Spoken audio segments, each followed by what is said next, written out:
Chapter 10. Lydia and Wickham. On the third morning of her visit to Lambton, Elizabeth received 2 letters from Jane. The first had been badly addressed and sent elsewhere, then redirected.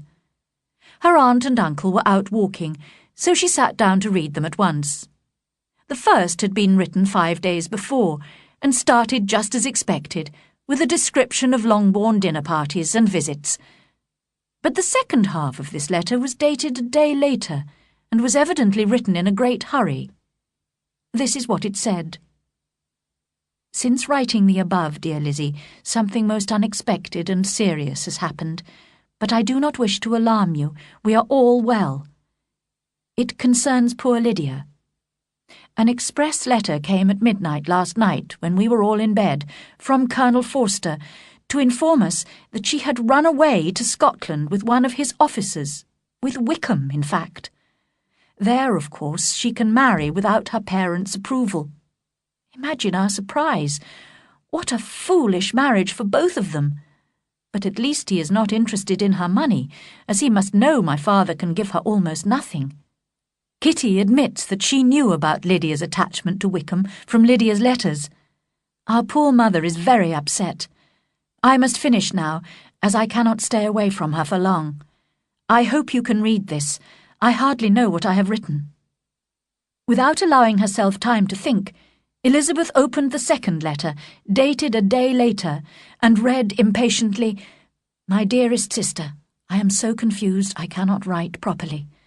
I have bad news for you. Foolish though a marriage between Mr. Wickham and our poor Lydia might be, we are now only too anxious to hear that it has taken place. There is reason to fear they have not gone to Scotland. Colonel Forster arrived here yesterday. He tells us that one of the officers, a close friend of Wickham, believes that Wickham never intended to go to Scotland or to marry Lydia at all. The Colonel followed the couple as far as London, but they have not been seen leaving the capital. Our anxiety, my dear Lizzie, is very great.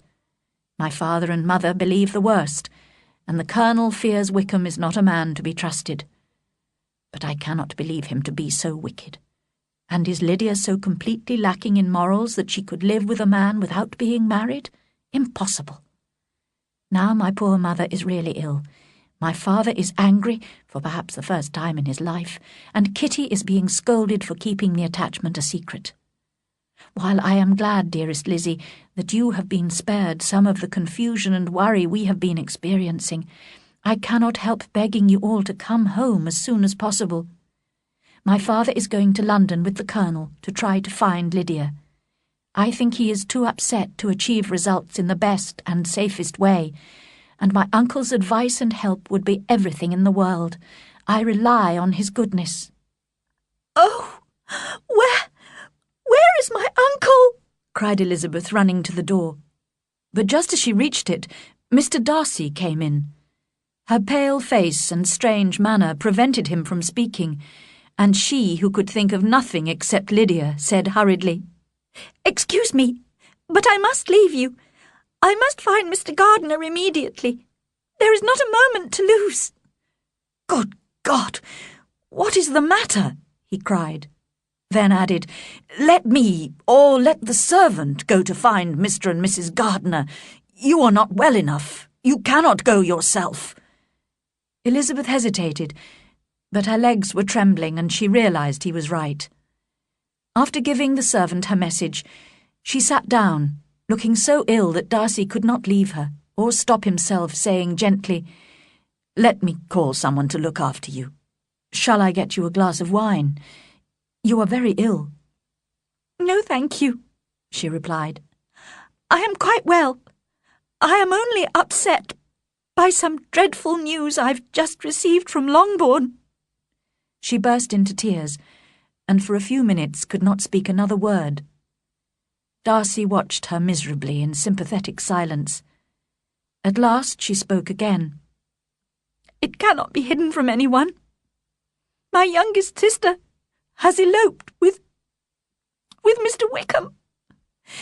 You know him too well to doubt what will happen. She has no money, no connections, nothing that can tempt him to marry her. She is lost forever, and I could have prevented it. I knew how bad his character was. If only I had told my family what I knew about him. But it is all too late now." Darcy looked at her in astonishment.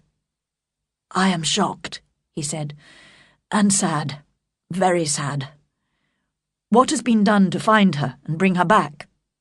"My father has gone to London, and I hope my uncle will go too. We shall leave Lambton, I hope, in half an hour. But I know very well that nothing can be done. How can such a man be persuaded? How can we even find them? I have not the smallest hope. It is horrible." Darcy made no answer. He was walking up and down with a serious, thoughtful expression on his face. Elizabeth soon observed and instantly understood it. She was losing her influence over him. This proof of moral weakness in her family was driving him away from her. Never before had she so honestly believed she could have loved him, as now, when mutual affection must be impossible. But she could not think for long of herself, when Lydia's situation was so desperate. Mr. Darcy left almost immediately, politely regretting that Elizabeth and her aunt and uncle would not, in the circumstances, be able to come to dinner at Pemberley that day, and again expressing his sympathy. When Mr. and Mrs. Gardiner entered the room, Elizabeth hurriedly explained everything to them, and was greatly relieved when they agreed to leave at once to return to Longbourn. Their packing was done at great speed, and soon they were in the carriage, driving south. "Lizzie," began Mrs. Gardiner, "I cannot believe that Wickham's character is so bad that he would run away with Lydia and not marry her. Do you really think he is capable of that?" "My dear aunt, Jane and I both know that he has neither honesty nor honour. He has falsely accused Mr. Darcy, and has lied wickedly about the whole Darcy family. You saw what a shy, gentle girl Miss Darcy is, but he had described her as proud, disagreeable, and disdainful." "But does Lydia know nothing of this?" "Oh, no, that is the worst of all. I didn't know the truth myself until my visit to Kent, and when I returned and told Jane, she and I decided not to make our knowledge public. Now I know that was a mistake. I never thought that Lydia could be in any danger from him." When they arrived at Longbourn, Elizabeth and her aunt were able to help Jane in looking after the children. They also attempted to calm Mrs. Bennet, who, however, refused to be calmed, and blamed everyone except herself for the disaster. "If only I had been allowed to take the family to Brighton, this would not have happened. Poor dear Lydia had no one to take care of her. Why did those Forsters ever let her go out of their sight? I am sure they neglected her. Of course, I did not want her to go to Brighton, but nobody took any notice of me as usual. And now Mr. Bennet has gone to London, and I'm sure he'll fight Wickham, and then he'll be killed, and then the Collinses will turn us out of the house before he's cold in his grave." "Do not worry, sister," said Mr. Gardiner kindly. "I'm going to London tomorrow to help my brother-in-law." "Oh, thank you, my dear brother," replied Mrs. Bennet. "Make sure you find Lydia and Wickham, and if they are not married yet, make them marry. And tell Lydia they mustn't wait for wedding clothes, but she shall have as much money as she wants to buy them after they are married. And keep Mr. Bennet from fighting. Tell him what a dreadful state I am in, so ill that I can get no rest by night or by day. And tell Lydia not to buy any clothes until she's seen me, because she doesn't know the best shops. Oh, brother, how kind you are! I hope you will manage everything." The next day, Mr. Gardiner travelled to London as he had promised. Now began a painful period of waiting for those left at Longbourn. They became even more anxious as news came from Meryton of Wickham's lies, debts, and secret attachments to most of the servant girls in the town. Everybody declared that he was the wickedest young man in the world, and protested that they had always distrusted his great charm and appearance of goodness. Although Elizabeth did not believe half of these stories, she believed enough to feel sure that her sister's reputation was already lost, and even Jane almost despaired of receiving good news. In a few days' time, they were relieved to receive a letter from Mr. Gardiner, but unfortunately it only informed them that Wickham and Lydia had not yet been found. Apparently, Wickham had left gambling debts of over £1,000 behind him in Brighton. Mr. Bennet was returning home the following day, leaving his brother-in-law in London to continue the search. When she heard this, Mrs. Bennet did not show as much satisfaction as her children expected, considering the anxiety she had previously expressed for her husband's safety. "What? Is he coming home without poor Lydia?" she cried. "And who will fight Wickham and make him marry her?" Mrs. Gardiner took the opportunity of Mr. Bennet's return to go back to London herself with her children. She was still longing to know how Elizabeth's relationship with Darcy had developed, but Elizabeth had not once mentioned his name, so her aunt did not dare to ask any direct questions. When Mr. Bennet arrived home, he appeared as calm as ever, but in a conversation with Elizabeth, he admitted that he felt to blame for Lydia's elopement. "I know I should have had more control over her," he said. "And Lizzie, you were right. I should never have let her go to Brighton." Kitty, who was listening, said, "Papa, if I ever went to Brighton, I'd behave much better than Lydia has done." "You go to Brighton?" cried her father. "I would not trust you within 20 kilometres of the place for £50. No, Kitty, I have at last learned to be cautious, and you will feel the effects of it. No officer may ever enter the house again, or even pass through the village, and balls will be absolutely forbidden unless you dance only with your sisters." Kitty, taking these threats seriously, began to cry. "Well, well," said he, "don't make yourself unhappy. If you are a good girl for the next 10 years, I'll take you to the theatre at the end of that time." 2 days later, the news for which they had all been waiting so anxiously arrived. Mr. Gardiner's letter informed them that Wickham and Lydia had been found, but that they were not married. However, certain financial arrangements had been made with Wickham.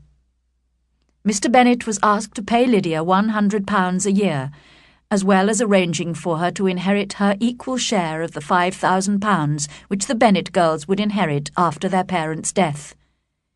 If these reasonable conditions were agreed, Wickham had promised to marry Lydia. At first, Elizabeth and Jane were delighted that their sister's reputation would be saved through marriage, even to such a man as Wickham. But then their father explained that Wickham would never have agreed to marry Lydia unless he had been paid a considerable amount of money immediately. They began to worry that it would be difficult to repay Mr. Gardiner, who must have bribed Wickham in this way. Mrs. Bennet, however, had no such worries. "He is her own uncle after all," she cried happily. "Why shouldn't he pay?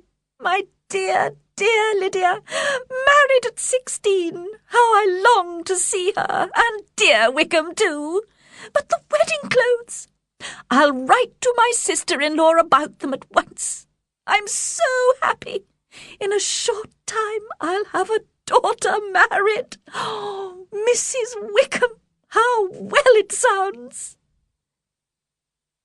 Now that Lydia was going to be married, Elizabeth greatly regretted telling Darcy of her fears for her sister. But even if Lydia had been married in the most honourable way, it was extremely unlikely that Mr. Darcy would wish to connect himself with a family in which there was a close relationship with Wickham, the man he most justly disliked. She could not expect him to go on caring for her, as she felt certain he had done when they met in Derbyshire. But now that she was sure he could not love her, she was convinced they could have been happy together. He seemed to be exactly the man who would have suited her. They could have usefully influenced each other. His mind might have been softened, and his manners improved by her sociability, and she might have learnt from his greater judgment and knowledge of the world. But no such relationship could now teach an admiring world what happiness in marriage was really like. Instead, Wickham would marry Lydia, with little chance of happiness for either of them. Mr. and Mrs. Gardiner had arranged for Lydia to be married quietly in London from their house. At first, Mr. Bennet had refused to allow his youngest daughter ever to enter his house again, but eventually Jane and Elizabeth persuaded him to receive Lydia and her husband after the wedding. It would only be a short visit, as almost immediately she and Wickham would be moving north to Newcastle, where he had accepted a new army post. When the carriage containing the young couple arrived at Longbourn House, the two elder Bennet sisters were shocked to see how unashamed Lydia was. She entered the house, laughing and joking, and asked all her sisters to congratulate her. Wickham was no more embarrassed than she was, and spoke to everyone in his usual flattering, agreeable manner. They seemed to have no idea of the anxiety they had caused by their shameless and wicked behaviour. Elizabeth was quite disgusted by their relaxed, confident appearance, and determined not to show any interest when Lydia insisted on describing every detail of her wedding day. She could not help reacting with astonishment, however, when Lydia let slip the name of Mr. Darcy. He had apparently been present at the ceremony. Why would Mr. Darcy, Elizabeth wondered, attend the wedding of two people he must hold in the greatest contempt? She could not discover the reason from Lydia, who suddenly remembered it was supposed to be a secret, and she could not rest without knowing the truth. So she hurriedly sent a note to her aunt in London, asking urgently for an explanation.